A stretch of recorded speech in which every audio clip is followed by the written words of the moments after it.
And I want to end by telling you another story of another little girl, another refugee, born in Somalia.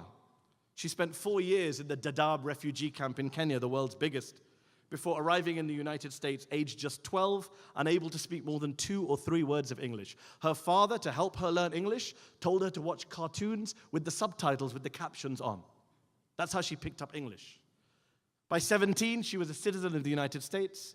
Within a few years after that, she had graduated from university with a degree in political science. She became an organizer and watched as Donald Trump came to her state in Minnesota in 2015. And he said, and I quote, that Minnesota had suffered enough at the hands of Somali immigrants and Somali refugees like her own family. Large numbers of Somali refugees are coming into your state without your knowledge, Trump said back then, without your support or approval, and with some of them joining ISIS and spreading their extremist views all over the country and all over our world. He then went on to add Somalia, her country, to his Muslim ban list upon becoming president.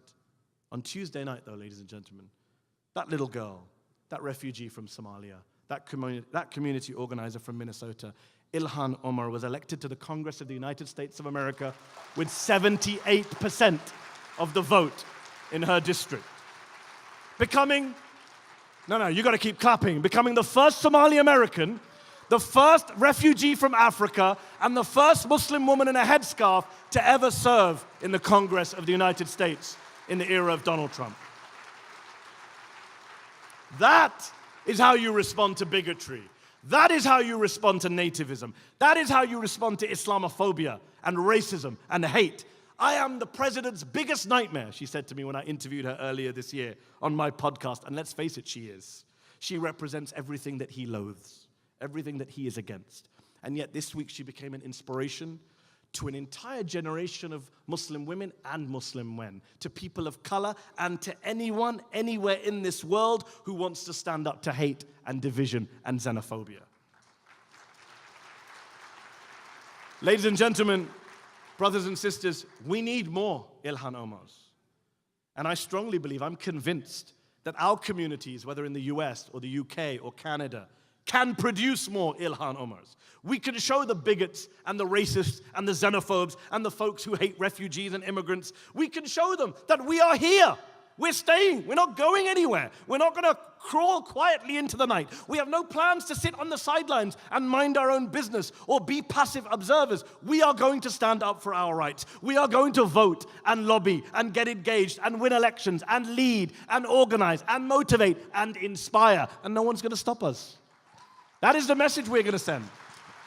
And we're going to do it not just in the name of refugees, not just in the name of immigrants, not just in the name of Muslims, not just in the name of this or that community, this or that group, but in the name of justice, in the name of equality, in the name of dignity, in the name of universal human rights. Ladies and gentlemen, the tagline for this event tonight is rather appropriately and powerfully, all people, all humanity. That's the tagline. All people, all humanity. And so I'm reminded of what Hazrat Ali ibn Abu Talib, one of the great Muslim rulers of all time, the 4th Khalifa of the Ahl Sunnah, the first Imam of the Shia, what he said in a letter to his companion Malik-i-Ashtar after he appointed him governor of Egypt. He wrote, "O Malik, remember, people are of 2 types.